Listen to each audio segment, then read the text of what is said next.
Hello and welcome to Smart Agriculture. I am Vivian Fernandez. We assume that because 70% of Indians reside in rural areas and they live off 15% of India's GDP, labor is available for the asking. But the latest national sample survey shows that only 40% of rural households live primarily off agriculture, and even they get 40% of their income from other sources. Go to any village and farmers will complain of labor shortage. This is aggravated by spikes in demand during sowing and harvesting. Farm mechanization is therefore catching up, though the pace of the past decade has been arrested by a slowing in wage rate growth caused by a decline in commodity prices. At a field in Kagal in Maharashtra's Kolhapur district, we watch a mowing machine terrifying in aspect and singular in purpose. Like a hurricane, it brooks no opposition. Blade an inch below the ground neatly cut the cane. Other mechanisms chop the cane after separating it from trash, which is spat onto the ground to enrich the soil. In 2 hours, this harvester would have done an acre a job, which would have taken 10 workers about 4 days. At 265 rupees a ton, workers are cheaper to engage, but they are hard to find and harder to please. Machine cutting costs more at 300 rupees a ton, but the sugar recovery is higher because no stubs are left behind. Factories here pay for cutting and transportation. They prefer machines. Machine से कटने से फ़ायदा क्या होता है कि तो इसका स्पीड अच्छा रहता है, पूरा कटिंग अच्छा तरह से होता है और निचले का भाग जो अच्छा ज़्यादा शुगर का होता है वो पूरा कट होता है। अभी तक तो बहुत अच्छा है, आगे का लेकिन अभी तक This machine costs 1.25 crore rupees and has been financed mainly with a bank loan. The local sugar factory has guaranteed business in its catchment area.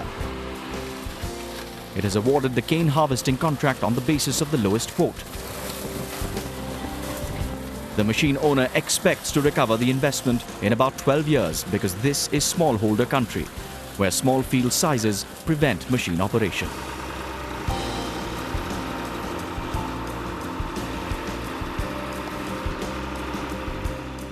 वो एक तो उनके पास उनके मशीन आने की जगह रास्ता नहीं है और उनके बहुत छोटी ज़मीन है और पानी का प्रॉब्लम हो सकता है क्योंकि ये मशीन आने के लिए पूरा एरिया ड्राई होना चाहिए. Farm mechanization got a boost in the last decade from high economic growth and the global commodities boom. Plentiful work in the construction sector and the Manrega rural job scheme pulled workers out of agriculture. While the country's total workforce increased by 10 million between 2005 and 2011, those engaged in agriculture fell by 31 million. The share of agricultural workers in the total workforce slipped from 57% to 49%.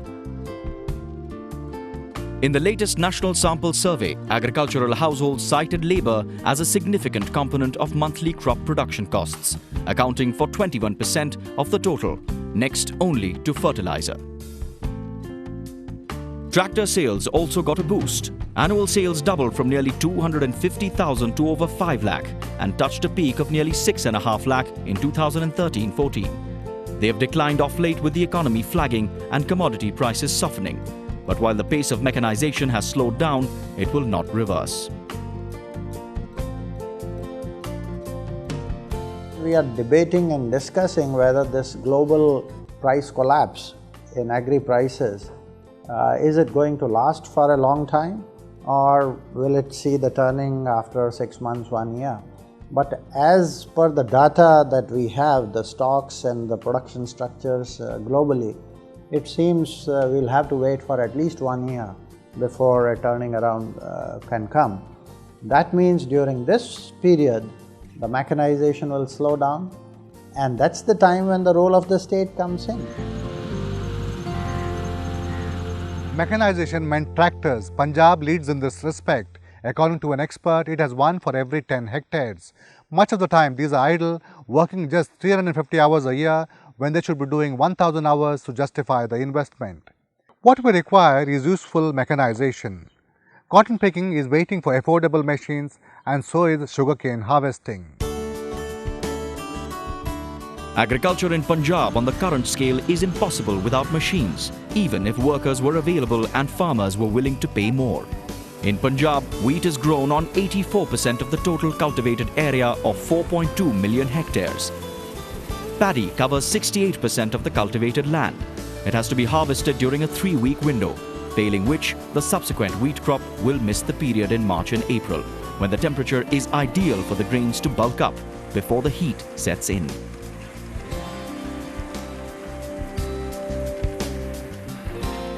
Competition sir combine का तो बहुत ज़्यादा competition है, घर घर हो गई हमारे तो बहुत ज़्यादा है। तो काम भी ऐसे, ये गेहूं का तो 15 दिन में काम निपट जाता है।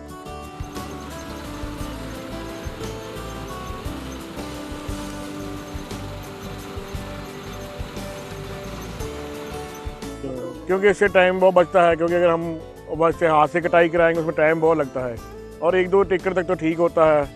अगर इतनी ज़्यादा करनी हो तो उससे टाइम नहीं मतलब पूरा, और उसकी लेबर की मतलब बहुत ज़्यादा है, वो बहुत ज़्यादा पैसे लेते हैं और काम बहुत धीरे चलता है। Nurpur Bait is a village on the outskirts of Ludhiana. It has a grain mandi where we find farmers hanging around, some of them for a week, waiting for the state government to procure wheat. Better known as a cooperative by that name, which is described by an academic as a case study. It owns machines worth ₹500 crore and rents them out at affordable rates. 1 घंटे का 650 रुपया लेते हैं। Diesel भी हमारा है और implement भी हमारा, ट्रैक्टर भी हमारा, सारा कुछ हमारा। हमने खेत से जाके उसके जमींदार के ज़मीन में जाके टाइम नोट करते हैं और ज़मीन से ही बंद हो जाता है। The cooperative's fuel pump is a big draw with its 743 members who have 4,000 acres between them across 6 villages. They trust it for unadulterated diesel and correct measurement. A news report says Ludhiana has 363 cooperatives, but Nurpur Bait is one of the few in the state that makes a profit. Private rental companies also have huge fleets of machines and are thriving, given the highly mechanized nature of agriculture in the state. Wheat is almost, I can say, 100% mechanized from planting to the harvesting. In the rice transplanting, that's still major part is manually transplanted, but the harvesting and the other operation has been mechanized. Here in an agriculture university in Maharashtra's Parbhani district, state government officials have been invited for a demonstration of mechanized cotton sowing and picking. Because of shortage of labor, farmers are unable to sow early in the monsoon season. Those that fail to catch the first showers wait for the next. The sowing season extends from 15th June all the way to 25th July. As the intensity of rain increases, there is a greater chance of damage to saplings, with consequent impact on yields.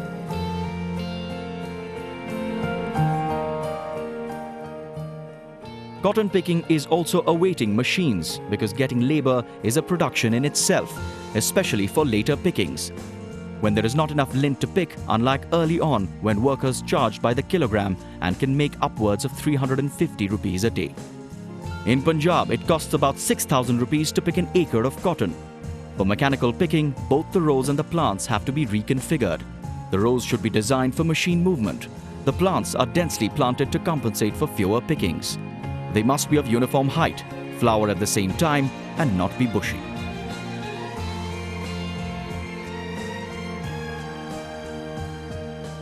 When we want to switch over to the mechanization thing, it's not only the machine will come and do the operation the similar way, we have to change whole of the system, maybe the varieties which will suit mechanization, and the agronomy, you have to shift the root to root spacing, number of plants, the varieties which should mature at one time.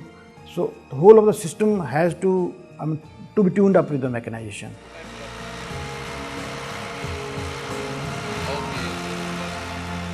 We slip into a break. When we return, a concept that turns farm mechanization on its head, where machines are used to enable not more earth churning but less or not at all.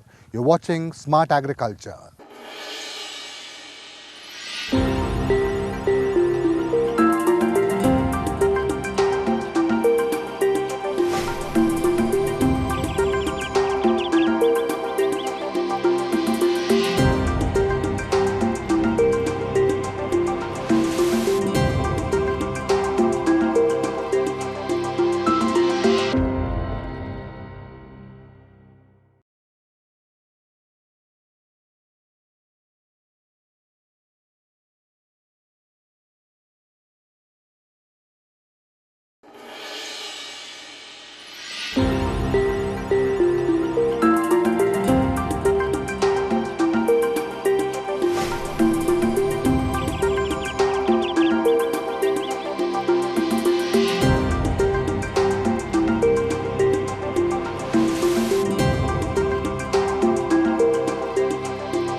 Welcome back to Smart Agriculture. Traditional cultivation has been associated with earth churning. The more the better. A farmer told me the wisdom he received was that a field should be so finely milled that his wrestler should not get hurt when thrown through the ground. But here at the Borlaug Institute for South Asia, they are recommending no-till or less-till agriculture.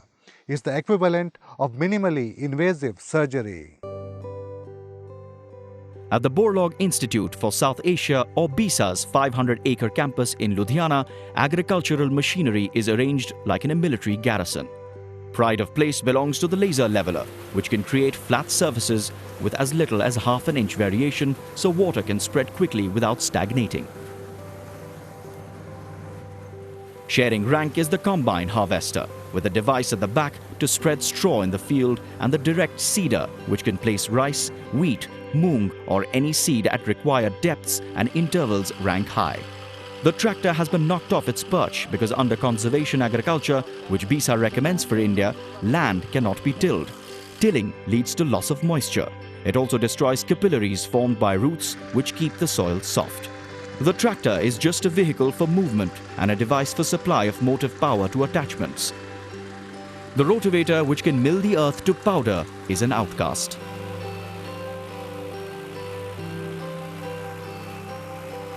There are three principles of conservation agriculture: that minimum or no till disturbance to the soil, no till or minimum disturbance to the soil, and you have to keep the residue cover on the surface. And third thing, you have to add a pulse in the rotation, that don't take mono rice wheat, maize wheat. You have to add another like legume into the. So these are the three principles. With these three principles, you can get more profit, richer resources, and more important is climatic adaptation. BISA's Jabalpur farm has not much use for the laser leveler, as the surfaces here are uneven, the soil black and clayey, and sprinkler irrigation the norm, unlike in the Indo-Gangetic plain where fields are flooded. But both practice conservation agriculture, where previous crop residue is not burnt but left behind to conserve moisture, suppress weeds and nourish the soil. The crops are grown on raised beds to save water. Here paddy is being sown by parting the straw in the dry and hot month of May, as it is difficult to work the fields during monsoons, which are a month away. This kind of agriculture goes back to basics, but it is not primitive. It requires machines.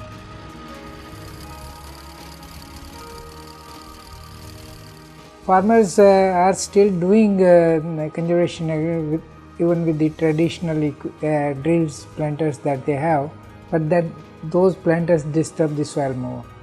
So we say reduce the disturbance to the soil. So definitely we require new machines.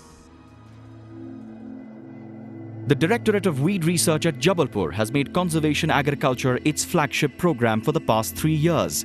It has held about 100 demonstrations on farmers' fields and has found the response very encouraging, despite their initial apprehensions. The state has agreed to give 40% subsidy for seeders. By not having to wait for monsoons at the end of June and sowing rice in dry May itself, conservation agriculture is bringing large areas that remained fallow under cultivation. This form of agriculture requires expertise, experience, and also the use of herbicides besides machinery. Herbicides are very effective. They are quite cheap, and unlike other pesticides like insecticides or fungicides, the herbicides do not have much of any residual effect. So this kind of agriculture is not only machine driven, but it is also herbicide driven. Herbicides are essentially required for managing weeds, and controlling weeds by the use of herbicides is very simple, very easy, very cheap compared with the conventional methods which the farmers are adopting. One of the first converts to conservation agriculture in Jabalpur is Satish Dubey, who has been practicing it on the 35 acres of owned and leased land for the past 3 years. Farmers like him do not require persuasion, as they save money in field preparation even before the first seed is sown, which is about a fifth of the cost. पहले जब मैं पुराने हिसाब से खेती करता था, हर साल मार खाता था मैं। कारण क्या था कि 4,000 रुपये मेरा पहले ही इन्वेस्ट हो जाता था बोनी से पहले, क्योंकि 4 बार जुताई करना, बोनी करना, उसके बाद में बीज 80 किलो डालना, जो आज हम 40 किलो डाल रहे हैं। तो हमारा ये तो पहली बात 4000 तो पहले बचा लिया। उसके बाद में हमारा ये प्रोडक्शन है, प्रोडक्शन हमारा 12-13 से ज़्यादा नहीं जाता था, अब 17-18 करीब जाता है मेरा production. Ajay Sharma has 50 acres of his own and his large joint family own 10 times the area. This is the first time he is doing moong as a third crop. Normally, farmers like him do 2 crops in this part of the country, usually rice and wheat. The time saved from field preparation has enabled Ajay to sow an opportunistic short-duration crop of green gram, which is advocated under conservation agriculture as a way to naturally enrich the soil with nitrogen. But a part of Ajay's land is ploughed. Does it mean he is not fully convinced? नहीं, वो तो मैं गेहूं के उत्पादन से ही समझ गया था कि मशीन बहुत ही अच्छी है, इसलिए मैंने लगभग काफ़ी एरिया में मूंग उसी तरीके से बोई है। मेरा दूसरे खेतों में अपने ही तरीके से खेती करने का उद्देश्य ये है कि अभी मशीन हमें उपलब्ध नहीं हो पा रही है। Mithilesh Kumar Shukla has 13 acres and he has sown moong the traditional way on 1.5 acres. When asked how he can wax about conservation agriculture when he has not done it himself, he says he is convinced by what he has seen.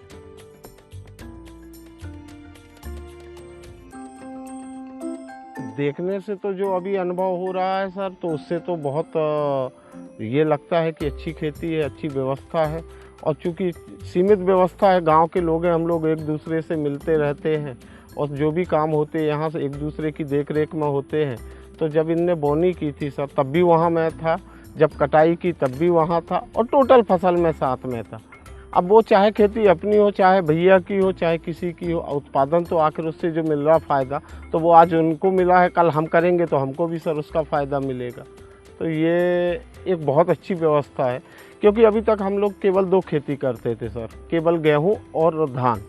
पर ये नई व्यवस्था जो बन रही है, इससे अब गेहूं के ऊपर मूंग उड़द की फसल लेने की एक आस जगी है किसान में।